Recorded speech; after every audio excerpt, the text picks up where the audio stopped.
Hello there, people of the internet. My name is Urul Jagero, and this is Dialogues Jagero. Today, I'm in the studio with Mr. Evans. I will ask him to tell me the other two names.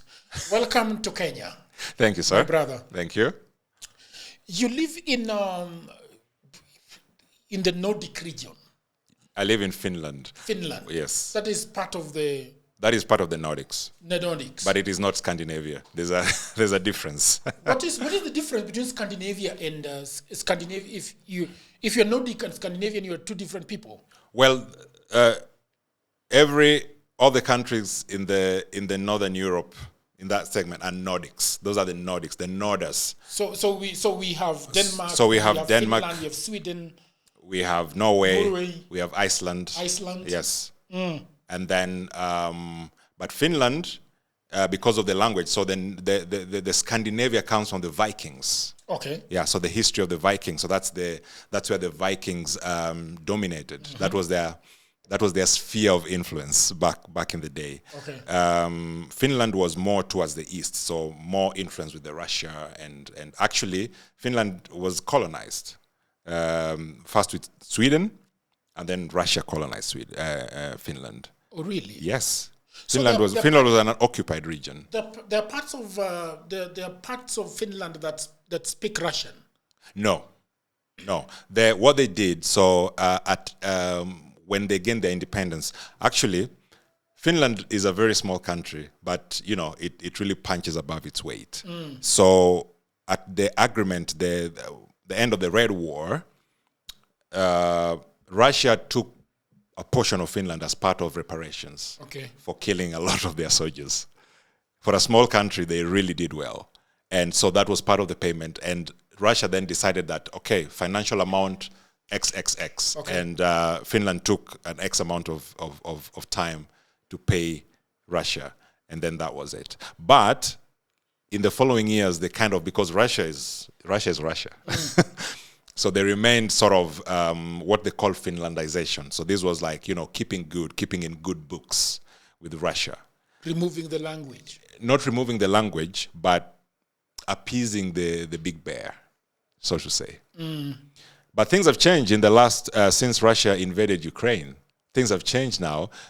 Finland has joined NATO, and they have become more free and independent now. So there is that now they are now under the protection of NATO. Now the NATO has a treaty. The Article 5 of NATO says that if you attack one, you attack all of us. So now they have that protection under NATO now. I wonder whether attack all is gonna work for Europe, because I'm wondering you guys are not even giving birth back there in Finland. And Jagero, when you talk about you guys, I'm home. I'm back home. The Norwegians are not giving birth. You can't even come up with an army, bro. Those old women at night are gonna fight. When I go to your Vic, where my sister stays in Norway, right? It's very difficult to see young boys, like teenagers. Well, the fertility rate of a Finnish woman is at 1.1, which is very low. Wow. The gene pool of the Norders, of the Nordic people and Finnish people, is quite thin.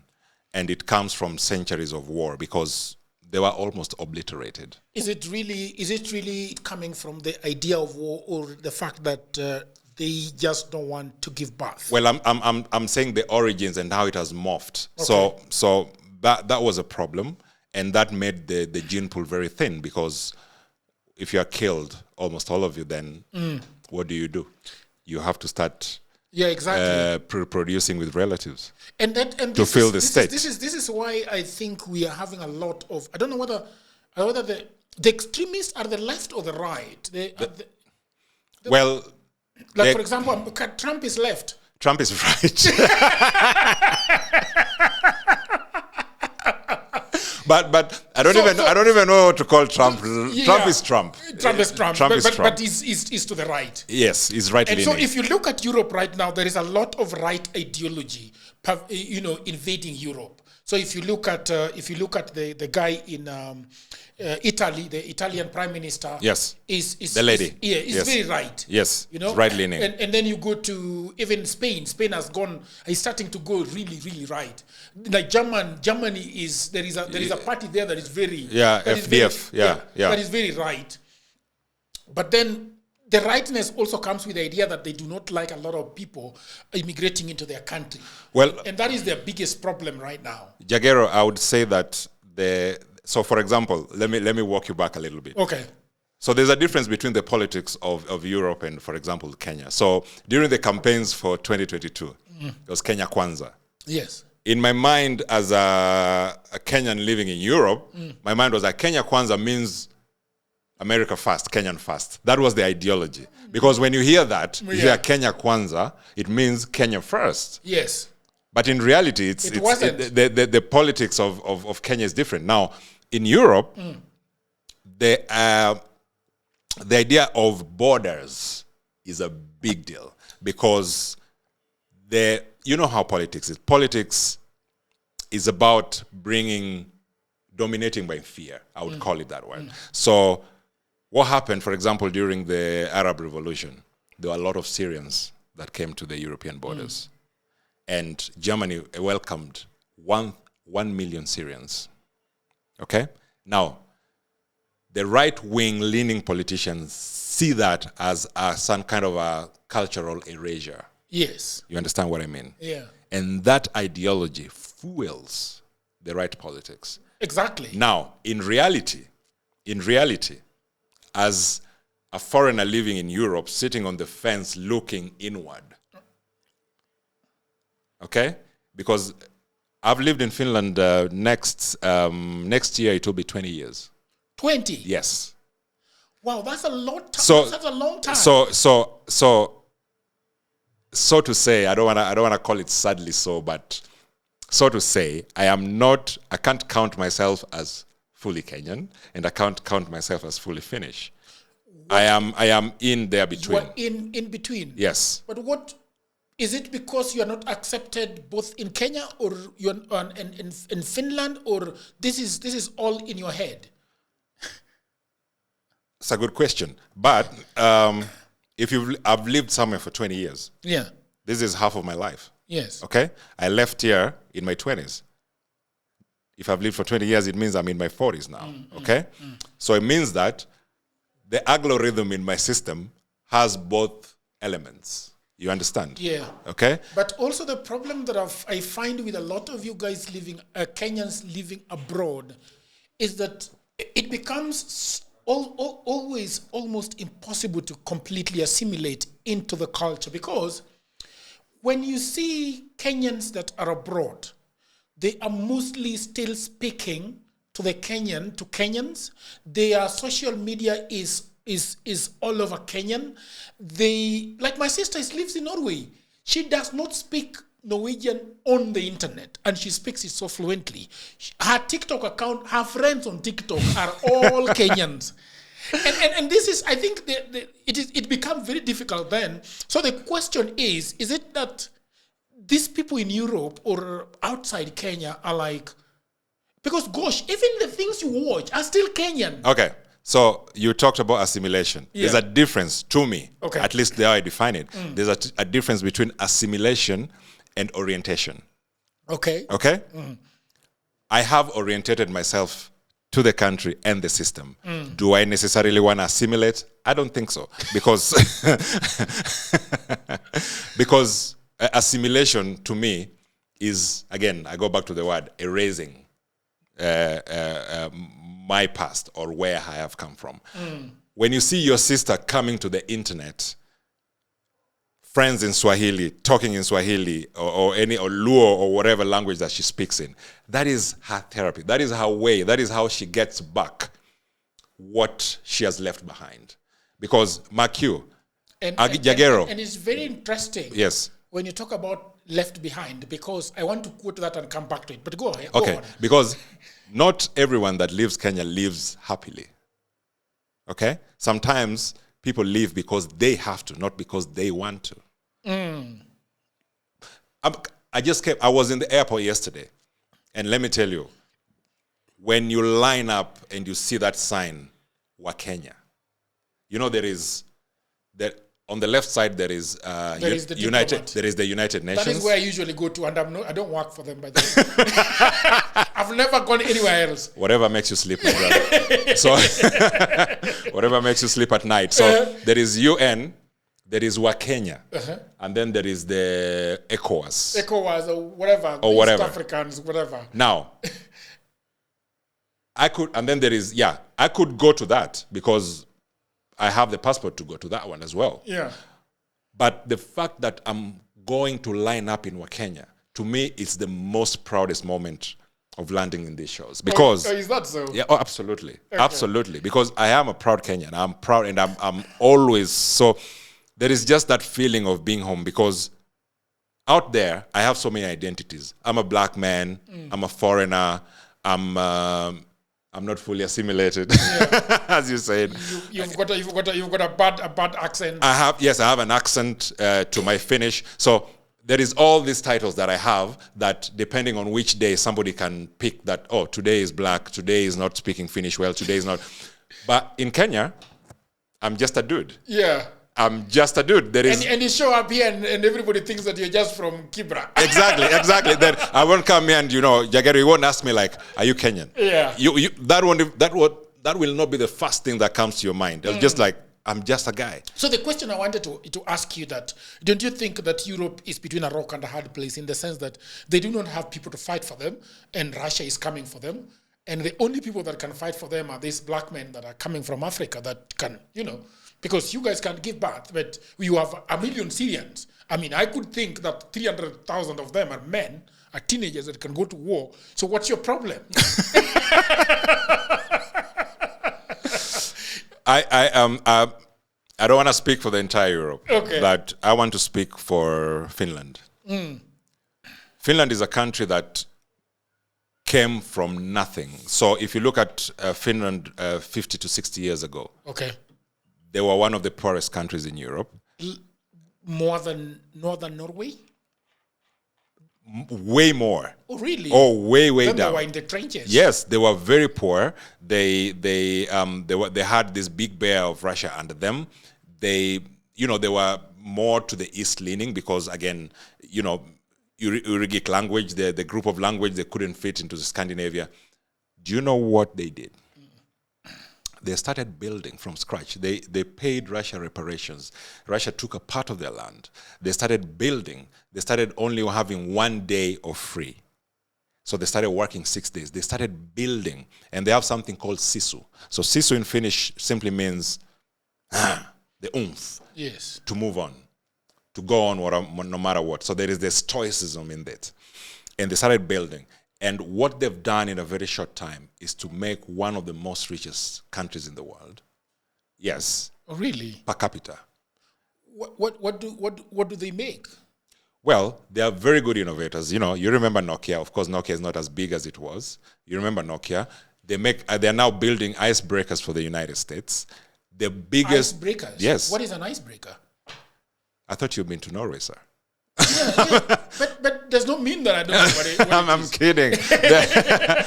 An icebreaker is important. For example, truckers that go through the drilling oil in Norway. Okay. They need those icebreakers before they get into the water. They have transportation between, for example, if they're passing to, they have transportation that goes all the way from Siberia all the way to the other side. It's like you're going around the globe like this. Okay. And they need icebreakers for that. They need icebreakers for, the world is changing now, the climate change. People think that climate warming is about, there are places that are getting colder. Yeah. So all this, it's very needed. The largest, most luxurious ships in the world are built in Finland. Oh, yeah. Yes. I remember that. Yes. The black, beautiful ones. Yes. Those are built in Finland. So I'm not saying that because I live there. I'm saying it because I have witnessed for the last 20 years their discipline, their methodological way of doing life. So, for example, in Kenya, I'm Kenyan, so when I come here, you know the good thing about this, yes, is that you can be bold as possible. Most of the time, I'm too bold on this podcast, and I call out things. Yes, and I think that, and the next question that I was going to ask you actually is, what makes, in your estimation, having lived in Finland, what makes a great country? What makes a great people? That's the question, and now you are going to it, which is good. Go on. All right. There's this joke that we make. So before I get to the joke, it's a serious joke. Before we get to the joke, there's always a hesitation to come hard at own country when you come home, because the next question is like, oh, if it is that bad, why don't you come back and build it? So there is always that. So there is always a balance and also looking, looking down upon your own country. Exactly. So there is always that, which the idea is that it doesn't come out, but we have to say some things the way they are. Now, there's this joke that we have. It's usually a serious joke, and there's a friend of mine. He's called Nick Agengo. Now, Nick usually says that Kenya is beautiful, nice, but don't get sick. Don't get sick. Don't get sick. So he says that if he walks in a small stone, cuts his leg, or just cuts his toe, he'll take the next Qatar back to Finland. Yeah, he'll take the next flight back. If a country cannot treat its people, it starts from there, because... Can I tell you a story? Yes, go ahead. My sister had a lot of problems with her health. Right. And she kept complaining and going to the hospital, in and out. Right. And my elder sister, and we travel with her to Norway. Right. And she gets really weak in Norway. And we are taken to the hospital. We go to the hospital. Mm-hmm. Do you know it's there that they realize that she has cancer? Oh, I'm so sorry. And she had been in the hospital all over the place. And nobody could tell her. That thing was stage 3. Oh. And they knew it when the first thing they realized that this thing is cancerous, and they saw it. And yet we kept going to the hospital in and out, and nobody's telling you anything. Like the other day, and talking about hospital, the other day, I was in the hospital. Right. I was supposed to, in fact, somebody from, a gentleman from, he had me speaking on this podcast. Yeah. And he gets to my WhatsApp and asks me about the problem I talked about. Yeah. And he tells me that I think you need to go and have a nerve conduction study. He's in Sweden. And then I go to have a conduction study. And when they give me an appointment to go and see the doctor the following day, tells me to go at 11:30. By 3, I am not seen. And they give me an appointment. Right. For 11:30. Right. I remember taking my sister for an appointment at the doctor's office. Dude, on the dot, you are seeing the doctor. Yes. You can't afford to be 20 minutes late. No. So it's when I hear somebody say that if they are cut by a stone, they will run back. And I know what exactly they're saying. So one of those things that people probably in Kenya, when they hear those things, they actually, in fact, when you complain about services in Kenya, Kenyans themselves are the one that tell you that you're acting like a white man. That's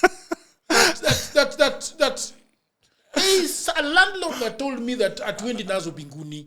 Let me first of all, I'm sorry for your sister. I hope Norway has one of the best healthcare systems. Finland has one of the most advanced cancer systems of therapy for cancer respect. So we have people traveling all over the world to come and go for access therapy in Finland. And so I'm lucky that I'm thankful that she's that lucky that she got that treatment. When we talk about, because I have seen, and it saddens me, how casual we take life in this country, and how we treat people who we perceive are not influential to us. You know what I mean? So if I come to you and you size me up and you see that there's nothing that this guy can do for me, then it doesn't matter. It doesn't matter what situation I'm in. It doesn't matter if I need your help. It doesn't matter. But if I can do for you something, if there is something that you can milk out of me, or there is a symbiotic relationship that we can have, then you're ready to listen. And I don't know if it's the humanity that is, because this was not, if I remember 20 years ago, that was different. Kenya wasn't like that. Now I see more of it.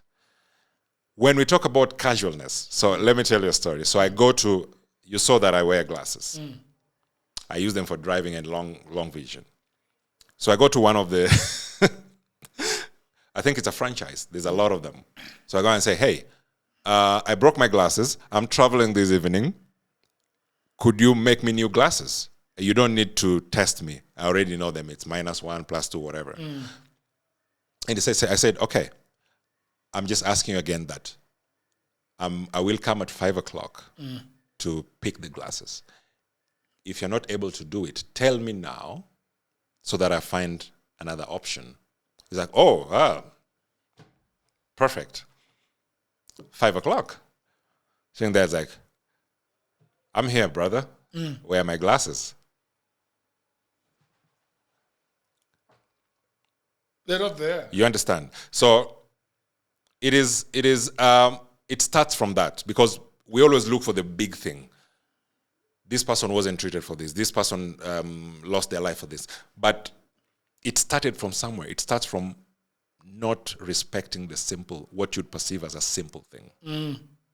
And then it is infected going up.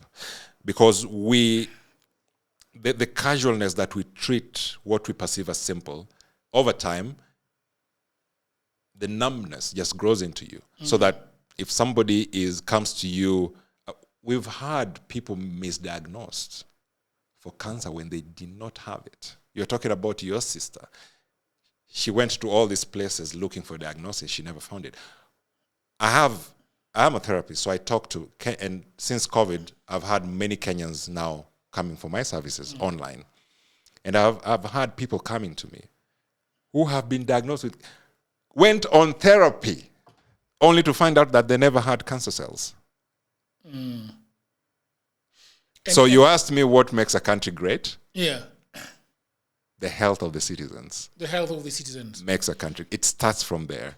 Tell me about yourself. Who is Evans? What is your other two names? I am Evans Andrew. This is my name. This is my identity and brand. I have another name. What is that? It's Odhiambo. Odhiambo, yeah. Yes. So Evans Andrew Odhiambo. Yes. How does it sound? Evans Andrew. That's what you call yourself. That's what I call myself. Ask me why. Yeah. When I was in Kenya, before I traveled, I went through a lot of what I call doldrums, and sort of what I would now looking back as a tumultuous life. And I realized that I desired to be a world citizen. I desired to be non-aligned. I didn't want to have a specific identity. My name gave me an opening to many doors. Is that so? Oh, yes, absolutely. Like Evans Andrew? Evans Andrew. So they gave you that, they gave you preferential treatment? Not preferential, but it gave me a starter. Because you'd ask me, why are you calling yourself Ivan Andrew? It means that we're already having a conversation. Yeah, exactly. Exactly. Do you feel like Odhiambo was a bad name when you were trying to find your footing? No, I wasn't. I don't. I'm saying now, looking back. Okay. Because by naming myself Ivan Andrew wasn't a strategy. The name Andrew is my stepfather's name. Okay. Okay? And I wanted to honor him. Okay. Without taking his last name. Okay? So I took that name because he was called Andrew. So I wanted to honor him. Yes. All right. Right. Now, you asked me who I am. Yeah. The basis of my identity is that I am a student of life. A student of life. Yes. That is what I would tell you on any given Monday, if you'd ask me. And what do you do to put food on the table? Well, my profession is psychotherapy. Psychotherapy. Yes. So Jagero is doing things that he doesn't understand why he's doing them. Jagero is behaving in a way that prevents him from reaching his potential. Okay. Jagero is sabotaging his relationships and have no clue why this is happening over and over and over. Ivan Andrew's job is to come and tell you why you're doing that and find steps and anchors and needs and hopes and resources to help you get out of that quagmire. Yes. And your hair, what is it about? It is a long hair. Is it your hair or It's my hair. It's my hair. Really? Yes, it's my hair.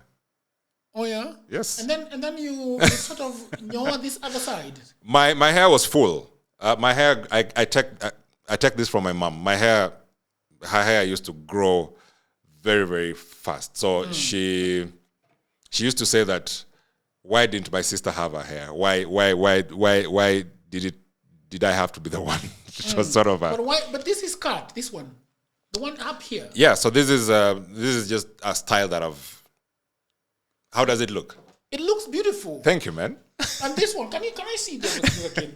So this is just coming from the top.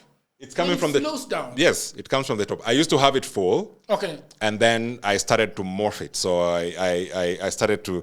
I had it this way, and then I've kind of over the years brought it up. And who knows? Maybe before I leave Kenya, it will be gone. What do people say about it? They find it interesting, unique. Every time I tell people that I probably will get rid of it at some point, they're like, no. This because is. You also have this look of a Samoa kind of person. Like what are they, Samoans? Yes, the Samoans. Yeah. Yeah.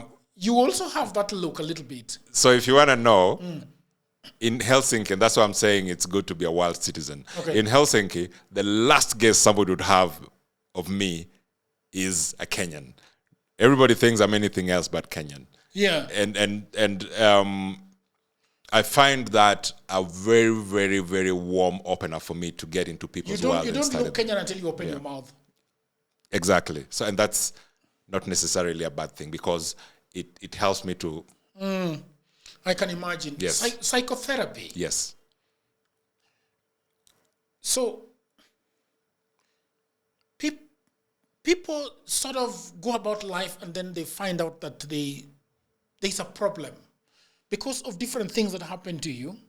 You start not having a good time with life, and then you start having problems. What is so you went to school and learned psychotherapy? Yeah. So let me tell you, you're born. Okay. Okay. And when you're born, you have you have what you have is genetic inheritance from your parents, right? Now, but at the point of birth, they're dormant. So you're like a clean slate. And then it's like a word page that is clear. And then you start writing the story into it, isn't it? You start writing one word, two word, next sentence. And this is what happens in life. So the things that you experience, especially in your formative years, so in your between the ages of 7 and 13, those are very, very important years in a life. And what happens in those years will dictate how you perceive life for the rest of your life. Now, Africans, Kenyans specifically, we've not taken up the route to look at our past and how it has affected us. Remember, we were occupied. Before the British came to Kenya, we were communal living. Okay? Go to the garden, get the food, let's sit down together, eat it together, work as a community. That's the reason why somebody had many wives, because to till the land, yes. Right? Now, the British came and told us, this is wrong. First of all, you should wear shoes. Years later, we find out that actually walking barefoot makes your senses attached to each other. Walking barefoot. Is it really true? Absolutely. Do you know where vaccines, do you know the idea of vaccines came from? Africans used to take their kids, for example, with chickenpox. If a kid had a chickenpox in the next village, all the kids were taken there together. They got it from Africans. Then, of course, they extended it and developed it and put it in a bottle, and now we inject each other. Yet, we started it. It was simply taking the kids there to develop immunity. So there are certain things that when they came here, they changed the society. They told us to get to work, earn money, have status, wear a suit, go to work, be a man of the home. All this, what would I call soft industrialization that were introduced to us to make what would be a proper society would be. And now we broke off and decided that this communal living is not cool anymore. We have this cool thing. And look at now, it's been almost a century since they were here. Look at our life. Do you think we are living any better? I think there is a lot. I would say that there is a lot of pressure. Yes.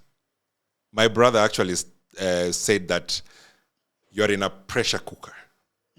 And there is so much. When we started here, before we started recording, we were talking about the fact that a man living in this age, a middle-aged Kenyan man, is so much under pressure because of, one, the pressure that he has put on himself, and the pressure that the society has put on him. Now, think about this same man living in, 1906. Yeah. The other day, I was telling people that actually we don't need to work all the time. Work is an invention that was brought to us. We had communal living. We had enough. We had food. We had abundance. We had land. We had organic food, which means we didn't have so many diseases, which means we had midwives that were delivering kids perfectly before we were told that you have to go to the hospital and cut an umbilical cord. We had, do you know that we had traditional doctors that were performing brain surgeries? Really? Absolutely. They were praying or performing brain surgery. Traditional doctors, I'm not talking about witch doctors. There's a difference. Traditional doctors, because these words, this is how we've been whitewashed. What were they using to cut open our brains? There is a video that I don't know how they did it, but they had anesthesia that was, because all medicine comes from the ground. What we've done is that we've taken it from the ground, packaged it, made it look like a tablet, put it in a package, and sell it to you. But all medicine comes from the ground.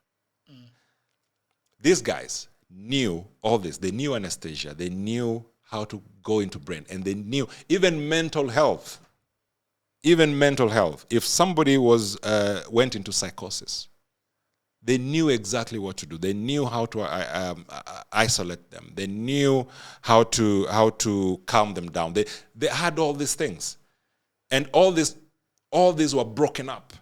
And we were told that we need to organize. There is this funny saying from Mexicans. An American goes to Mexico and he meets these Mexican fishermen and he tells them that, why are you guys just sitting around? He said, we are done with our work. We are done with our day's work. He said, but no, you can still go back, get more fish, form a cooperative society, save money, so that in the future, you can now relax. And then the Mexican asked him, so why do we need to do that in the future when we can relax right now? Go get enough fish that we can eat, give the rest to the women, they can give the children. If we need more, we can go and get, sell, build a house, do this. But if the end game is to retire and relax, why do I have to do it in the future? Why can't I do it now? Do you know the reason why we have a problem with Gen Zs? No. It's because they have turned the game and we are looking as X and millennials and all these generations that are behind them.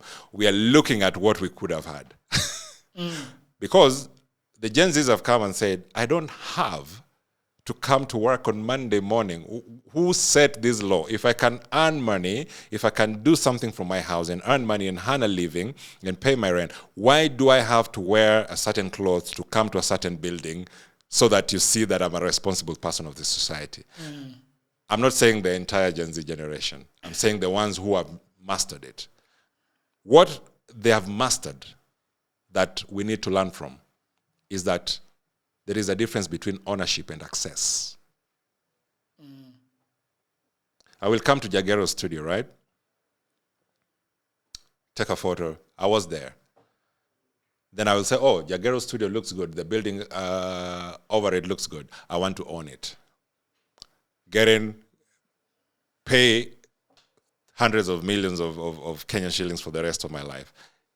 Yet, I can come and stay here for a couple of days, live the life, go back to my humble life, and continue life, access a cool place once in a while. So, the communal society that we had was healthy. The longevity of it was proved. The sense of bringing up kids where there was no male hierarchy that dominated, that there was nobody else to think outside the box for the rest of the genders.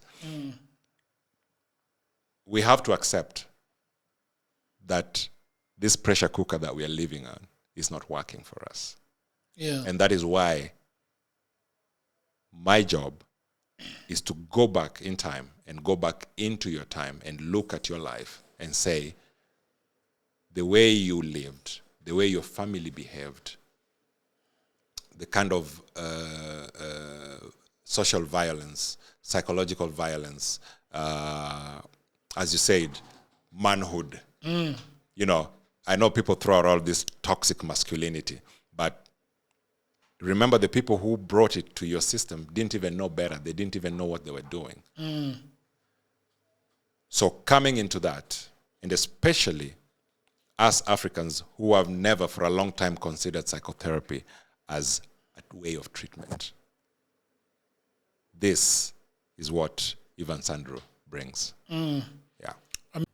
All right, people of the internet, I hope that you're enjoying this episode very much. And I just had a break to tell you about my new book. You know, everybody says that there is no job, and that is true. Also, that was me 10 years ago. The problem is that everybody is trying to get a job in their town, in their city, in their marketplace. They ask friends for jobs, mothers call uncles, uncles call brothers, but there are no jobs. Let me tell you what no one is telling you. Jobs migrated online. What I actually mean is there are many, many jobs around the world and there is no one to do them except you. I work for Americans myself. I work for Europeans. I work for the Chinese. I work for the Australians. I work for the Canadians. And so, because I have done so much for myself, I said to myself, you know what? I should compile what I've been doing for the last 15 years. So in 2024, I wrote a digital book called Goldmine 18 Hustles for Africans. And then in 2025, AI came. People say AI is taking away our jobs. And for me, I'm going to say false. There are actually AI jobs. Jobs are not being taken by AI, but there are new jobs online that are there because of AI. Now, mimi ni nani? I created more jobs. And for now, in my new book, we have 25 online and offline jobs that you can leverage on if you do not have a job. So in this powerful volume 2, I share 25 new actionable online hustle specifically researched and tailored for Africans. My new book provides clear step-by-step guidance drawing from my extensive experience and research, including the mistakes I've made and lessons I've learned over the 15 years that I have worked online. So what can you do online? You can become an executive assistant for busy folks in Europe, America, Canada, and get paid for tasks like watching videos and taking online surveys. Okay? You can build a lot of things, build a business as a virtual assistant, start an e-commerce shop without capital, be an affiliate marketer, or you can also become actually an English tutor and tens of AI jobs. If you have a job, that is fine. But I also know that you can buy this book for that brother, for that sister, for that mother, for that cousin, for that husband who is watching Netflix all day at home. Buy it for your friend who is always asking for cash. You know that friend. Now, all the information is on the description below. You can also inbox me, you can WhatsApp me, or go to my website, which is odworjigero.co.ke. Amazing. Tell me a little bit about your story. Where were you born? In the village in Lovington? I was born in Kindu Mission Hospital. I don't know whether you know where that is. It's in Karachuonyo. But that is very close to my home. Really? Yeah. Kindu is literally a 10 minutes drive from my place. Right. I was born at 5 p.m. I'm told it was drizzling. 5 p.m. in the evening? Yes. So that is why my name is Odhiambo. Yeah. Yeah, so it was drizzling. This is what, my mom was telling me. It was drizzling, and she remembered specifically looking out the window and thinking, wow, it's a good sign because it's raining. Yeah. And then she used to work there. Then she moved to Kisii. But when it was time to give birth, she went back there. And that is also the place where she died. Oh, I see. Yes. I'm sorry for your mother's passing. Thank you. When you say that your mother went to Kisii, at this time, were you guys a family? Were you... So, this story is, the right version that I have, because I never got a chance to talk to my mom about why I had... let me walk myself back. Okay. So I'm born. Of course, I'm a kid. I don't know that I'm born. I just exist, right? Then a couple of years go by. I'm in school. I have a sister and I have a brother. And I think I was in grade 7. That was class 7 back in the day. Stories kept coming around that, you don't look like your siblings. You're different. You can't ignore them. After some time, it becomes apparent that. And they listen to other kids. Yes, something is, yeah. So I asked my mom that there's been these stories going on. Do you have anything to say about it? And my mom we were friends. And at that time, of course, my stepfather was in the picture, but quite absent. He was as a kid looking at him, he was a cool guy, very well dressed, immaculate man. I'm telling you. Was he an accountant or a teacher? He was jobless. Really? Yes. He was jobless. He dressed very immaculately. Cool guy, never had his voice raised. Never put a finger on me. But very absent.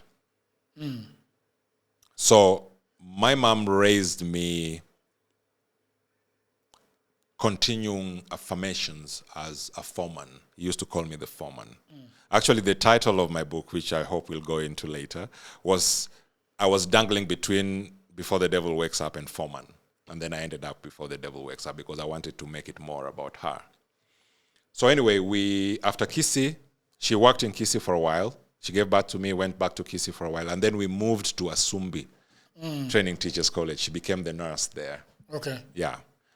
And once then I asked this question, she was not very happy about it. She never gave me an answer. And me living with a single mother, sort of, because my stepdad wasn't really So when you say that he was absent and he was jobless, who was putting food on the table then? My mom. Mostly your mother? Not mostly. What do you think about that, now that you're a grown-up man? He absconded his duties. What do you think of such men? Because it sounds strange, but if we turned the tables and it was your mother that was jobless. I want to look at it wholesomely. Because I think that most of the time when we have what we call deadbeat father, it's usually looked upon linear. Okay, you had a wife, you didn't provide, you're deadbeat. Full stop. You're useless. Go away. What we never look at is into this guy's reasoning, his upbringing, his background, his MO. Okay. So, I was born in early 80s, right? Think about a man in his early 80s, living in Nairobi, loving life, probably told, hey, time for you to settle down. Isn't that what they used to be told all the time? It's time for you to settle down. Okay? Now you find this woman who has a boy child. Okay? He comes, I think I used to see him twice a year. He was not living under the same roof? No, he was not living with us. He used to come, he used to live in Nairobi. And I think one of the contentious disagreements that they had was, why was he living in Nairobi in the first place? It didn't really work. He had contracts. He was, they say he was an electrician.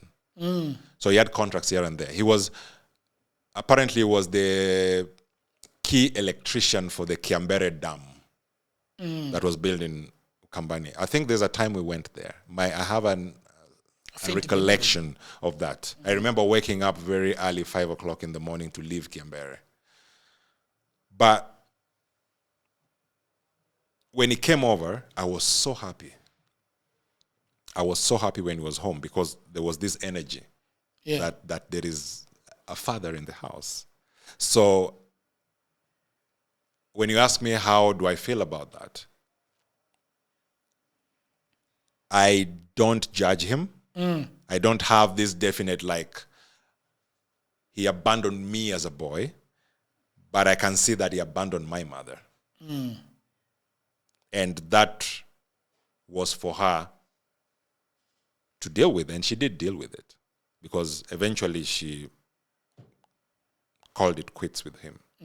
Yes. It's very interesting that a lot of the idea of having your wife living in the village and you living in the city, I've never understood it. Or you going abroad to Finland and living your wife, exactly. Yeah. I've because especially Jagero, especially when you have children. Yeah. I've never understood it. Like, there is never ever making time for it. There is no way that you'll come to an 8-year-old boy and start fathering him from 4. Yeah. There is no way, because if you've lost those years, they're gone. There is something, there is elements that has been implanted with him, either by society, by friends, or the mom.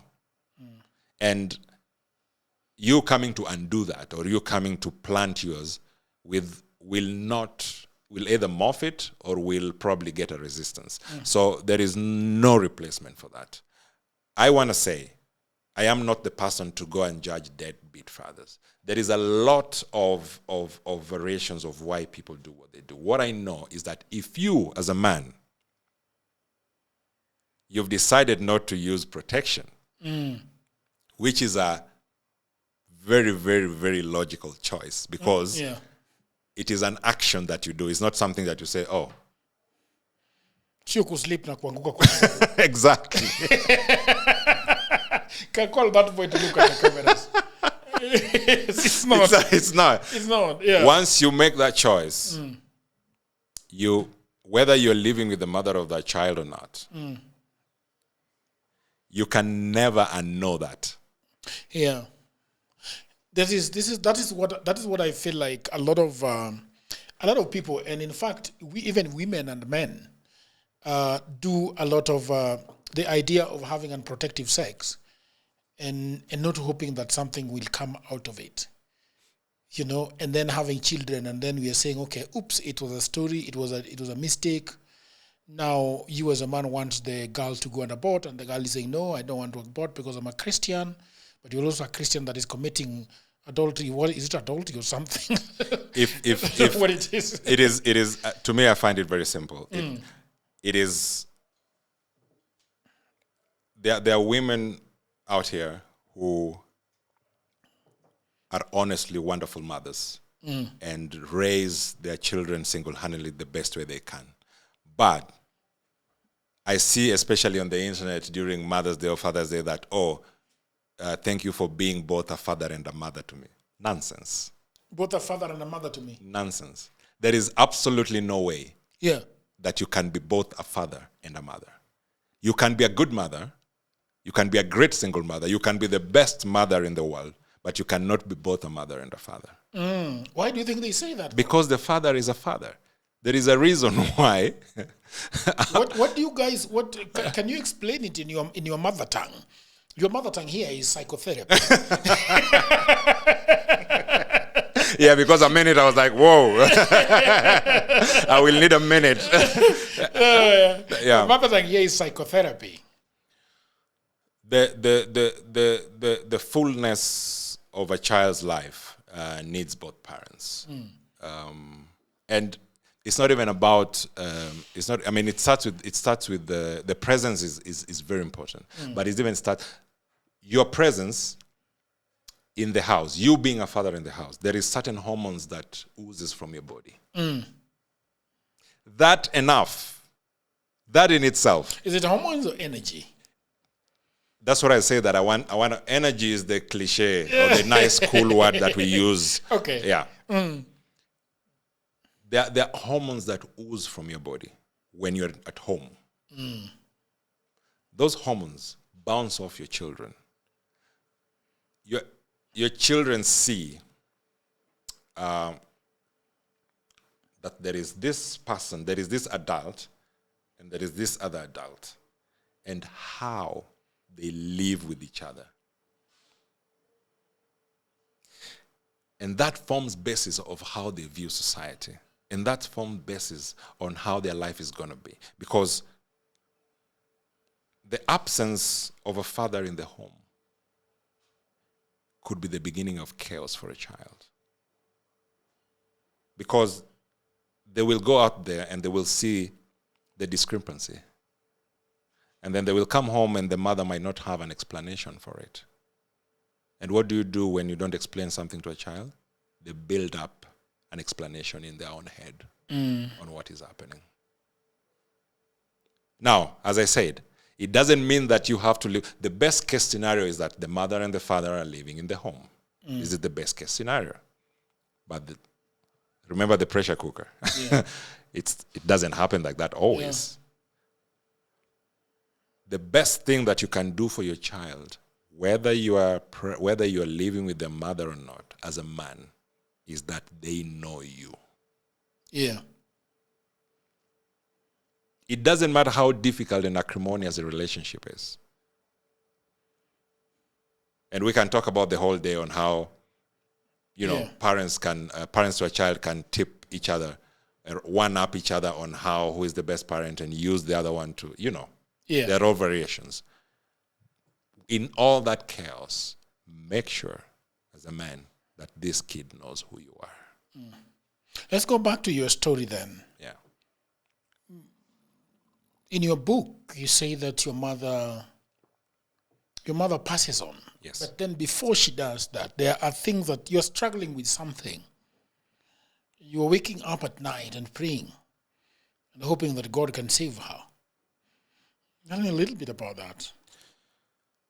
So, as I told you, the stepfather, Mr. Andrew, was absent. And so my mom was the closest adult that I knew. And she became a confidant, a sort of a person. I don't want to say, because of course I was looking up to my mother, but she became a consultant, so to say. My mother would write to me letters. Her letters was not like, hey, hi son, how are you doing? She would say, Foreman, number one, make sure that every morning when you wake up, you spread your bed. This is her letter to me in school. You are in college? You are in high school? Yes, this is her letter. In a boarding school? Yes, yes. So this would be her letter. This would be a typical letter. She's calling you a foreman? Yes, she was calling me foreman. What does that mean? Foreman was that I was the first. I was like the first man, like a foreman. I was like the. I don't want to say the head of the house, but sort of the guy to call. Okay. Yes. I get that. And I saw her firsthand doing her best to cover what I was missing. Okay. A father figure. Okay? So when she becomes sick, I go into denial. Remember, I'm raised Seventh-day Adventist. So when my uncle came to live with us, took me to church, all this upbringing, going home, my grandparents, there's a church in the compound. So I grew up in this kind of insulated Christian environment. And I knew that the only person that can turn this around is God. Okay? He's the only person that can turn this around. Now, remember in the beginning, mom is just sick. Yes. He's just unwell. But as time progresses, I see the disease progressing. And now I'm wondering, is he really going to make it? Is she really going to make it? So I start to wake up when everybody's sleeping. And that is. So everybody here means that. In school. So all the students are sleeping. Oh, okay. So I go to the chapel. I go to the school chapel and pray, because the dawn, if you went to high school, the dawn used to start at 5. Yes. So I wake up at 4 to go. It was not even, I call it prayer, but it was almost like it was almost like an ask. I was asking God to save her. So I go and I talk and talk and talk and talk and talk and talk and talk to God. You are talking to God as a born again. Who taught you how to pray? My uncle. Uncle Mondi. Yes. He was a Catholic or an Anglican? No. I went to a Catholic school, but he was very SDA. Yes. Okay. So I wouldn't say that he specifically put me down and said, this is how we pray. But yes, he exposed me. So we went to church, religiously went to church, and in these youth events and recitations and everything. So I grew up with that. Remember, my mom used to be, she used to sing in church and actually preach. Yes. Actually, her siblings were calling her Ayalo because of the preaching. But by the time I was born, she had kind of stepped back from that. From church. From church. Yes. So my uncle is the one that brings now this. Yes. So even as I'm going to church with my uncle, my mom doesn't go to church. Oh, yeah? Yes. Interesting. Yes. But now you go back to the same God to help her. Yes, because my uncle has been there and has implanted that seed. So much so to the point that my mom, the cancer's progressed so much that the last time I went to see her, she wasn't even talking. But in my head, I'm like, this prayer is working. She's gonna survive. That is how much I was in denial, because I couldn't accept the reality that I was seeing in front of me. Unfortunately, she passes on. She did pass on. And this is you in high school. Yeah. She passes on in the month of the exams. Form 4? Yes. Does that affect your exams?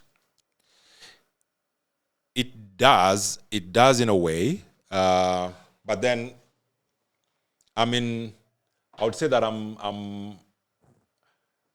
in a daze. So, in a way, I don't care. But in the same time, I have to be here because she really wanted me. She didn't even want me to go to the hospital to see her. She wanted me to stay in school. But I used to escape and run out. And the siblings, the other siblings? They were very young at that point. Okay. My brother actually, there's an academy. There's an academy in Kindu Hospital called Rubycraft. And my brother was now in that academy. And so then the morning my mom dies at visiting hour. And the mid-morning she dies, my brother has his hand on her heart as she dies. Yes. So it's we all went through our different mourning and trauma moment. My brother was very young. He was 10. He didn't quite get it. But then later, the trauma and the manifestation of it was... I can imagine. So that I had to deal with that as the parent. You then become the parent of both, because by the time your mama is passing on, the two kids are... Andrew is gone. Andrew is gone. Andrew went 3 years before. By that time, they were already separated. I remember going to... The last time I saw him, there was a mediation. Yeah. And that was the last time I saw him. So the father in your life right now is Uncle Omondi.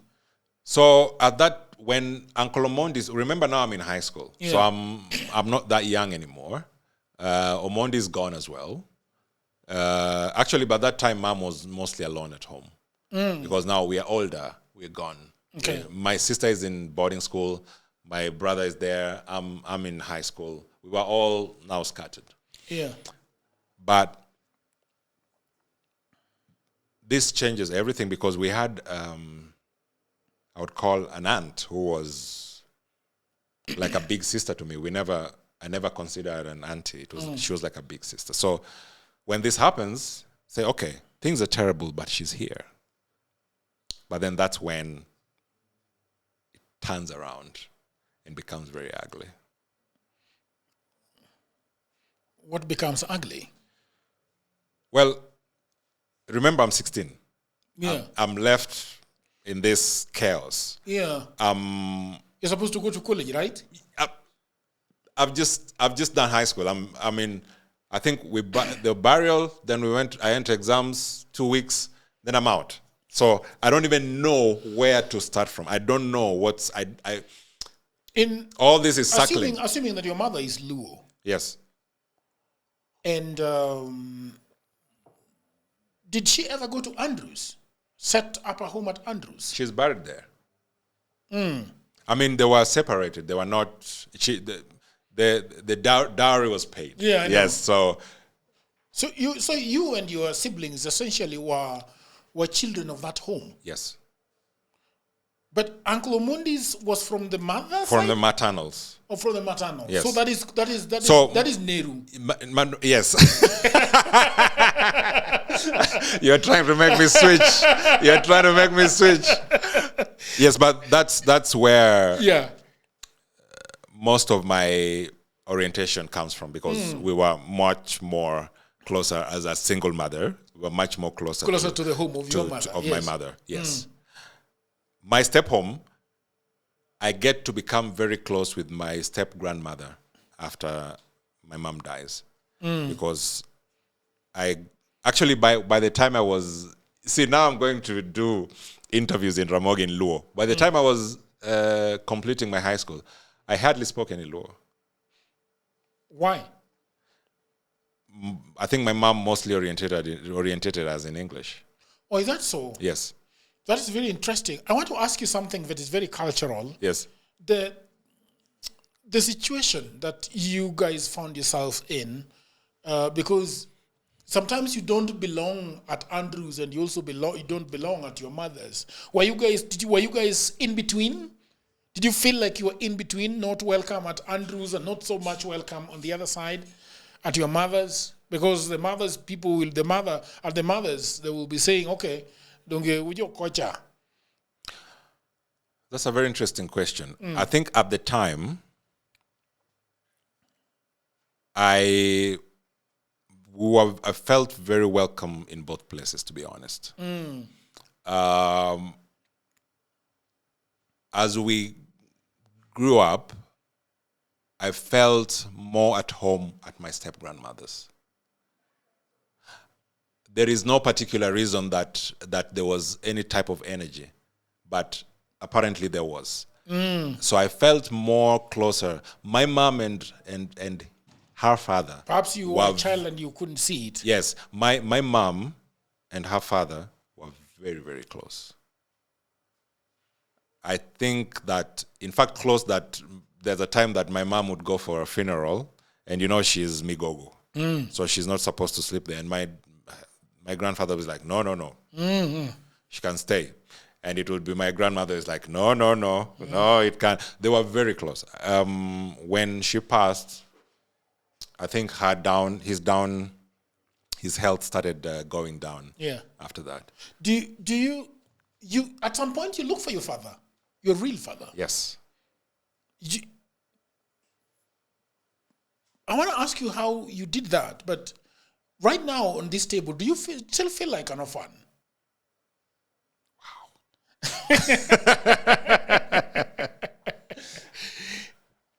I met my father when I was 21 years old. In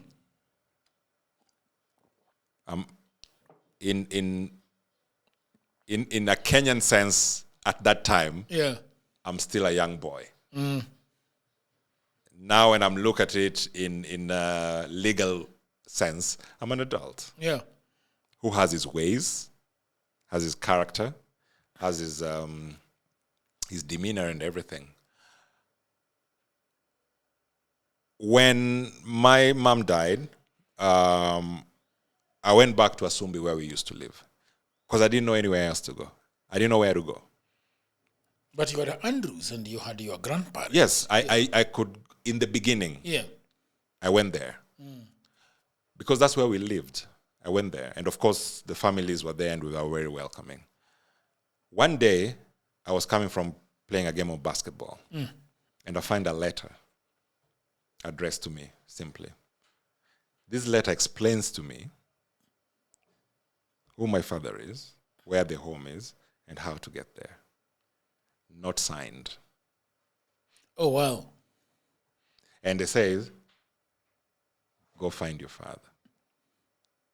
That is very dramatic. Right? Yeah. Now, remember, this is,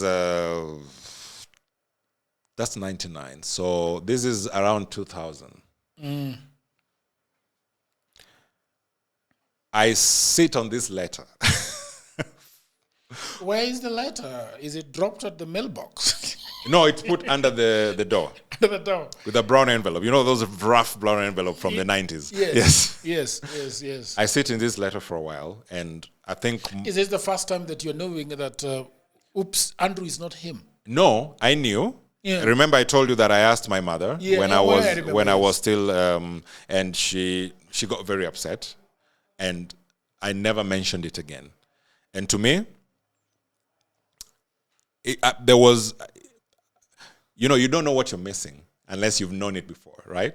It's like if you have a good drink, you only know that it is a good drink because you've had it, and then you have another drink, then you'll know, that drink I had. But you've never had. So I've never met this guy. So it's not like something in me is pulling towards a direction like I need. I was curious. with the letter, but I sat in it for a very long time because, number one, the question I was asking myself, if I meet my father, what's going to happen to my brother and sister? Because then it means that I am no longer 100% orphan and they are. How do I reconcile that? I don't know if you get what's going on in my head. How do I reconcile that with them as their big brother? Yes. So I sat in it for a while. I came to Nairobi and... this is you coming to college? Yes. I came to Nairobi and I was living with a cousin of mine. And I'm also trying to know life. I'm a young man. I'm meeting girls. I'm, you know... What young people? Life is life. I'm trying to find my way, and I'm also learning that there are other people who have horrible stories. It's not only me, and I'm not saying that also, because there was this cloud hanging over me. You know, there was just this feeling like, for example, people are talking about, I'm going for Christmas. We're going with my parents here, and Jagera would say that there are conversations that I would have, and I say, I'm also going to go and, we're going to hang out with my parents. Yes, I did that as a teenager because you know, this is what teenagers do. You want to fit it. I had those conversations. I told people that, I'm also going to hang out with my parents when I didn't have any. So the breakthrough to decide now to meet my parents was I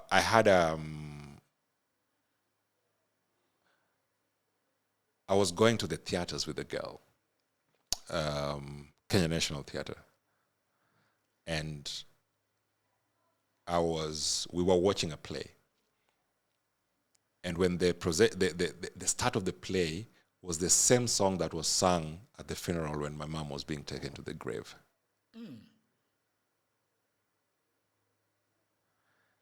And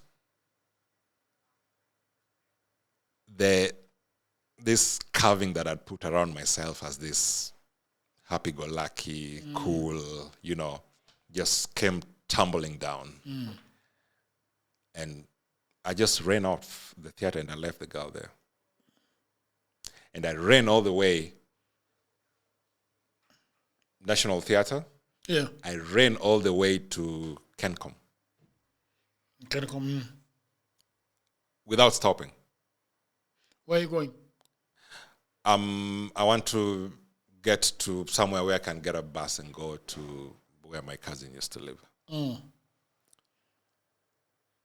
So I reached there. I've not even lost breath. I reached there. And just a minute. Yeah. Mike, this is 26 minutes. Come closer. Just 26 minutes. Yeah, 26 minutes. No, hapo?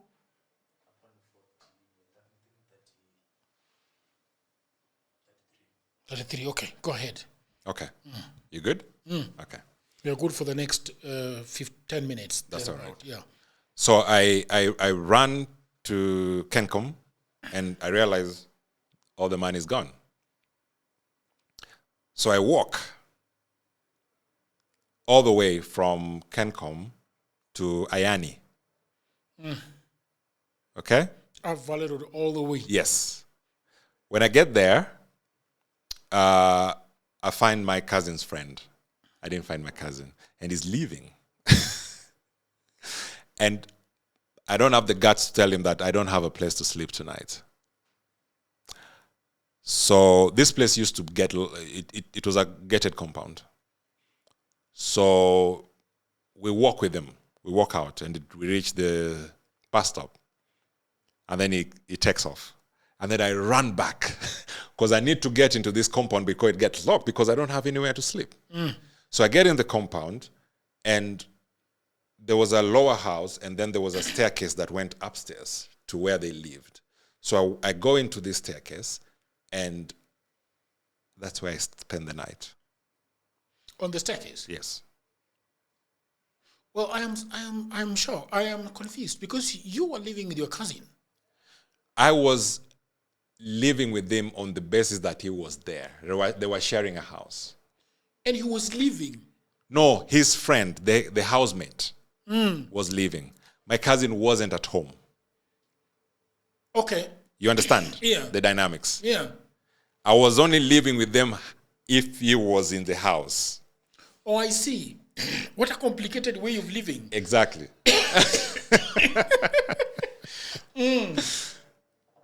So... Are you going to college? I am... this time I've not started college yet. But how are you supposed to go to college, by the way? Jagero, if I... Your life is very complicated. So on this day, I decide that I'm going to find this guy.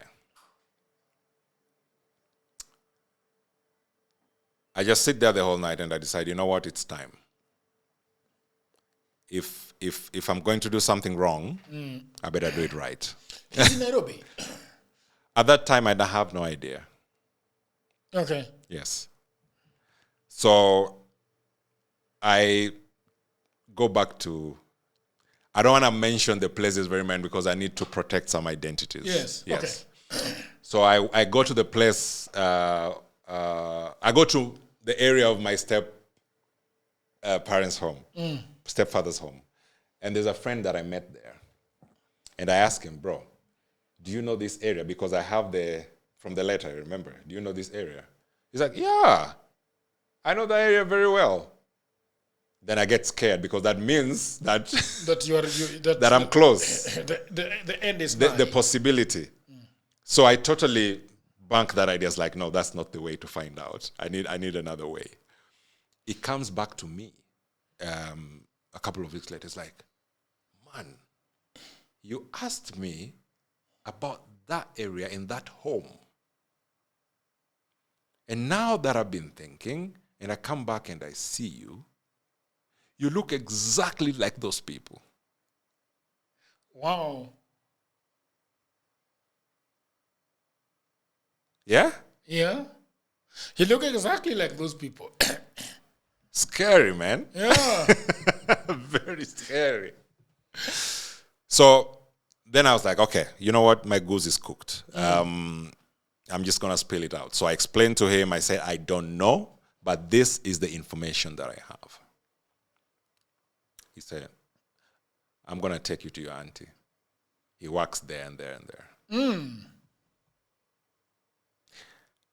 On the day, dress up, go. Bam, bam, bam. I am who? Oh, please, you have to come with me. I said, absolutely not. You have to come? She said, we have to go home. I said, no way. I said, no way. It's too much. This gentleman took you to where she works? Yes. Who? I said, I can't do it. I'm not ready yet. So my grandma comes to that office, and we meet there. And I think I did not appreciate the magnanimity of it until I saw her. Your grandmother? Yes. Patriarchal? Yes. I did not appreciate the weight of the moment. And I just went and I just sat and buried my head on her knees. Yeah. And cried? Yeah. Really? Yes. Why were you crying? I think because I've been holding this, so it's like you have these fragments of your life, and then you realize that the fragments that are missing are not lost; they actually exist. The question that I'm having in my head is: did they know about your existence before this meeting? Yes. But they didn't know they absolutely did not know where you were. I don't have that information. Yes. And I'm not surprised. Look, I am very queasy about what is going on here. We need to stop this thing now. If these guys say they're good... No, I don't believe them. All right. So what I was saying is the issues of children out of wedlock. Right. It's a very touchy issue, and sometimes the both sides do not want to accept it. Both sides do not want to recognize it, and sometimes I wonder why they don't want to reach out. Well, I think I don't know if I would say because I don't know. I don't have the facts, but I think in our culture, if the dowry has been paid, right, then the culture takes precedence. Now, I want to know my father. I don't necessarily want to, at that point, want to inherit. I'm not thinking that far. I'm not thinking, oh, I'm going to join and we're going to have this happy ever after, right? I'm just thinking like, I want to know this guy. So I'm not, remember how I've grown up. I'm not that into the culture. I've been single mother, very, I would say the middle class of that area in a way. So my inclination is not towards what it means for me and the community and the larger family. I'm just a kid, a boy who wants to know who the dad is. That's it. It's from that level. It's from that precipice. But of course, as time goes on, then those come into play. I cannot erase. I cannot. I cannot unsee. What was pushing you though? Was it the lack of shelter or the desire to meet your dad? I think it was more of the desire. I think the spending the night there outside was more of a moment to be alone and have this clarity. I was actually looking at the constellations in the sky and thinking, man, today this is the Northern Star. This is the day that I make this turnaround, because I was also thinking that I'm being a coward by trying to balance everything from every side. What will happen? Who will think what? I have a right to know this guy. I need to know him. I need to know if he exists, and I need to know who he is. Yeah. Yeah. Yes, Buana.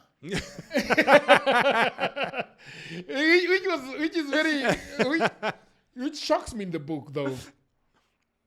He knew about your existence, did not look for you. Yeah. And this is one of the things that I think a lot of kids struggle with. That why didn't he look for me? Why do you think your father did not look for you? I have no idea why. I'm not struggling with the question of, first of all, as I told you before, my looking for my father was out of curiosity. It was not out of deficiency. Okay? Of course, there were so many areas that I had in deficiency. I didn't have parents. Yeah, exactly. I'm roaming around, but at that point, I didn't see that. I didn't see it that way. As I said, I never knew him before. If I knew him and then he left and then I was looking for him, it would be different. Yeah. But I've never known him. So I don't even know if there would be a connection. Yeah. Right? So remember, this was a relationship that ended and many years ago, and people moved on. He went and had his family. My mom went and had her family. So the men of that ilk, there was necessarily no obligation from my standpoint, how I see it. I just wanted to know him. There was this missing piece that now existed that I wanted to know. And of course, then I did meet him eventually. Yeah. Can you paint me a story of how meeting him looked like? Is it in a cafe? Is it It was in a parking lot. It's a parking lot. Yeah, I mean, in all essence, I mean, I'm a movie buff, right? Yeah. I mean, now I feel like I don't have the time, but I'm a movie buff. I love movies. I love stories. I'm a storyteller. Yeah, clearly. Yes. So I've loved movies. So of course there's all these movies. There was this movie about After the Promise. It was a very compelling movie, and these kids, so you want to picture that if you're meeting your dad, it's I mean, of course I didn't expect it, to be a run across the airport kind of thing, but that there would be this, like, wow, finally, this is you, this is happening. Yeah. But I'm also not picturing from his end as a person who has a family. Yeah. And this is probably a disruption for him. Disruption because he has never told them. Possibly. Yeah. So I show up and... you agree to meet on a parking lot? No. Of course I know, because I'm asking for the audience, by the way. I don't think it's called like, the best place, yes. The best place, let's meet in a parking lot. No. Yeah. It was, I remember, this is the first time I'm meeting my father, so of course I remember it to a crystal point. Yeah. It was 5 a.m. I remember that it was dusk. No, it was dawn, sorry. Dusk is evening. It was dawn. You met him at dawn? I met him at dawn. Ooh. My grandfather was unwell and was leaving for the United States for treatment. His father? Yes. And so I had now come because I was in the village with my grandmother, and I've shown up, and there's all this. You met your grandmother? Yes. Went with her? When I met her, I didn't go immediately, but then later I went. But where do you go? Because you had only stairs on your name. Stairs where you used to. You remember the stars? Yes, but remember that was only then that my cousin wasn't in. Oh, I see. But then he came. That was the day I made the decision. Okay. To look for him. Okay. But looking for him. Yeah. Stairs was Nairobi. Looking for him now is going back to the roots, right? Yeah. Yeah, and finding out where he is and all that. So anyway, I meet him, without going so much into details. I meet him, and to my recollection, it was the most underwhelming meeting. Yeah, because you say that in the book. Actually, yes. You actually remember his words. Yes, Bwana. Yes. No, he says that a lot. Like, you see, when somebody says yes, Bwana, it means that you guys have known each other for long, right? Right. Yes, Bwana. So we, again, movie buff. In my head, this is going to be one of the best days in my life, slow-mo. Right? Yes. In the slow-mo, you'll get, if there was an ant crawling past, you'll remember. Something like that. Yeah.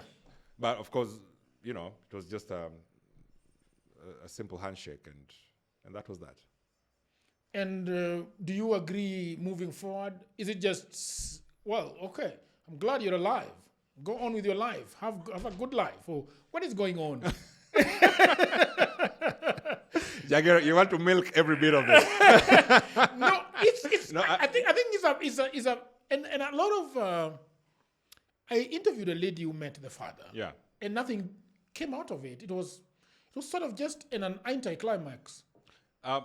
So did the relationship form? Is he a relationship has formed? Okay. Yes, but it has formed not in that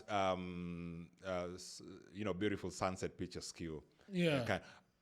A relationship has formed, and it has formed because we are both adults. We're men. We have aspirations. Men. Yes, so I think in that way, and it has formed well because, and I have to give credit to him to helping me to get out of the country. Yes. How so? He funded me to get out. Okay. Yes, and I later I now realized that it was not easy for him. Yes, because remember, this is a guy. Again, as I said, it was a major disruption. Do I want to agree with you? I know the narrative where you wanted to go is not where this is going. I'm wondering whether I want to agree with you because it goes back to to the very beginning, I think. Right. Because I'm thinking that if I am an adult and I have a child outside or with another woman and I'm getting in another family, sometimes I don't think that it disrupts a lot by letting know of the woman of the moment, know that I have a child somewhere. And they could come and visit me once in a while. And I want to keep tabs on them. And if they need me, then I should be present. If their mother suddenly dies, then it means that I'm the next of kin, the person that now takes care of them. Absolutely. And I agree. And the reason why I say I disagree with this disruption, because you remember the beginning of our conversation was you asked me a question: why is the pressure on the men? Yeah. And we agreed that we create it. Right. So sometimes somebody might even be afraid because women give birth to children. Right. And women are very emotional people. And women sometimes just do not want a child to be in the wilderness and their father is around. So sometimes we feel like if we share this information, then the people that we are living with are going to feel disrupted in a way. But sometimes they might just be go, okay, that's life. You could get a child. But okay, fine. Well, obviously, my mother was obviously, because remember, she was a staunch Seventh-day, a preacher, a singer, and then she had me, and then she was alone. So of course that affected her standing in the church, and I think that also influenced her stepping back. Okay. So yes, of course, casualties, absolutely. Yeah. Action, reaction. Action, right? reaction. Yes. The reason why I'm taking a redemptive route with this one, route, yeah, is because I feel that the route that life takes for you to find your purpose comes in the ways that you might not want them to come in. Yeah. You understand what I mean? So me sitting with you here today, if you told me that, oh yes, the perfect scenario would have been us living as a family from the beginning, of course that is the ideal situation. Yeah. But it didn't happen that way. Did it stop me? Would I say that there are some blind spots that I have? Absolutely. I didn't have a father until I met my father as an adult. Did I wish I knew him more? Of course. But because of those things, because of the traumas, because of the path that life took me through, I feel that I have become more richer, more deeper, more appreciative of life as it is now. I agree. So I'm looking at it. I'm looking at it in the sum of all things, because, as I told you, remember in the beginning, I say that it's easy to say deadbeat, and it ends there. Exactly. But I didn't know that's where you're going. But no, not in this particular case. We were simply speaking about. It's everything comes around. Yes. And when we started having this conversation, we keep going back to where we Absolutely. began. So and I also agree with you that sometimes some things happen and later on they become blessings in disguise. Yes. Because also I found myself a complete orphan in this city. And I went through a lot of uphills. Yeah. And I think those things did something to me. Yeah. And even right now, if you bring some kind of, a road to walk, the places I've gone to has made me look at some of the things that people look at roadblocks. And in my head, I'm like, no. This cannot be. I have walked from Kawangware to town back and forth. Yes. I have lived in a 10 by 10 shack. Yeah. Where 30 people line up in the morning to go to the washroom. You see, where electricity is rationed. And you cannot iron at any time of the day. Yeah, because it will trip. let me tell you. if you want to know, how trauma shapes you. Yeah. Okay. Yeah. When I went to Finland, I met a girl. Yeah. We started dating. Okay. Now, when I was living here, those days when I came and I was trying to find my way, I could go 2 days easy without a meal. Easy. Yeah. It was not a big deal. I mean, it was a big deal in the beginning, but then you're like, okay, it doesn't exist. So what am I going to do? I have to move on. This it's like a DNA has been implanted into you. Up to this day, I cannot eat 3 meals in a day. Yeah. I absolutely cannot. My system cannot function with 3 meals in a day. So I meet this girl, and we're dating, and we're hanging out. Yeah. It's wintertime, you don't get out. I'm in the house. We're just chilling. We're just watching movies, hanging out. She walks out, and she faints. Why? She hasn't eaten for 2 days. Oh, yeah? She hasn't eaten for 2 days. It doesn't occur to me because she didn't tell me that she's starving. It doesn't occur to me that she needs to eat. Because for me, I'm in the house, I'm not moving. I'm not burning any energy. I don't need to eat. You guys are eating cookies or what? Jagero, you're talking about you walking from Kawangware. Walking from Ayani to town, Valley Road, that was like my backyard. Yeah. Easy. I could go for days without meals, and somehow my system just kind of morphed with it. So even now that I don't need to, my system cannot take it.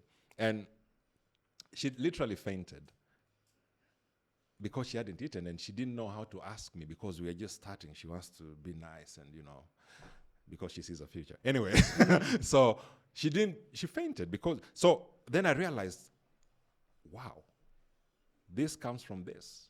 This comes from the hustle. It comes from the hustle. And that's why they say that it's very important to untangle yourself once you're able to. Tell me about, in finishing. Yes. Tell me about your book and Maisha Nordics. I like the, it sounds like Maisha Magic. Yes. But it's Maisha Nordics. So Maisha Nordics is simply life. How many minutes? Okay. 6 minutes. And the main important thing that we wanted to talk about. This is when great. Are you here until when? I'm here until my flight. Well, I have an open ticket, but I should be back by 15th of January. That's okay. Yeah. But I'm going to the village. Everybody's going to the village. Yes. So anyway, Maisha Nordics. So let me talk about Maisha Nordics and then the book. Yeah. So at the beginning of COVID, realized people are at home. Immigrants in Finland got the worst hit of COVID because most of them work in the service industry. It means that they're locked down, no money, no movement, and the ones who move get infected. So Maisha Nordics was simply started. We started co-started with my wife to bring these immigrants together so that we could tell our stories, because there was nobody to tell immigrant stories during COVID time. This was how it started, okay? But now it has morphed into something much bigger. It's a platform where you can book therapy. So if you want to get therapy, and I can tell you now that I work with more Kenyans than Finns. Is that so? In my yes, absolutely. During the lockdown, we had time to go into X, in Twitter, then talk about this YouTube channel, bring people in to tell their stories. It was a storytelling channel. Yeah, I saw some of those. Yes, and because of that, we just started having clients coming in, and especially people who felt that there is no platform for them to be heard and to tell their stories. And at that time, I was working at the city as a therapist. And I said, you know what? This skill that I have collected all these years. And now that I have one foot on this side and one foot in Africa, and one foot in Kenya and one foot in Finland, why can't I use the skills that I have to help people find their purpose and their ways in life and untangle themselves from these traumas? And that is how we started. We also had a therapy platform in Maisha Nordics where you can book time. And as well, we have initiatives. My wife has an initiative called I Smile, where education for girls. So we are supporting close to, I guess now 15, 16 who are in school now. And she's an author as well. So proceeds from her book are going to that. Proceeds from my book, 50%, are going into an orphan foundation in Migori County. Okay. Called Unita Majiwa Foundation. Unita Majiwa Foundation. Yes. And it helps kids. It started with she started with HIV children, but now she has settled on orphans and helping them to go to school. So 50% proceeds from my sales go into that.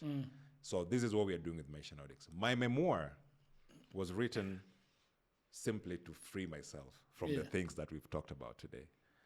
And when I came to Kenya to launch it in 2024, last year actually, why does it feel like a long time ago? After launching it here, I actually for the first time really felt free. Yes. Amazing. Where do we get the book? The book is in Nuria Bookshop. It's in Amazon as well, but I would encourage people to buy it in Nuria because I want to promote Kenyan businesses. And the Nuria Bookshop is a wonderful bookstore. It is. It's an amazing one. And the fairness of it and how they do their business is just amazing. And I've gotten a lot of traffic for my book there. So it's now in Nuria. We are doing a book and reading on Friday in Nuria Bookshop. Okay. So please, whoever can come there. And we have treats. We have Christmas finished treats from Finland. Beautiful. Yes.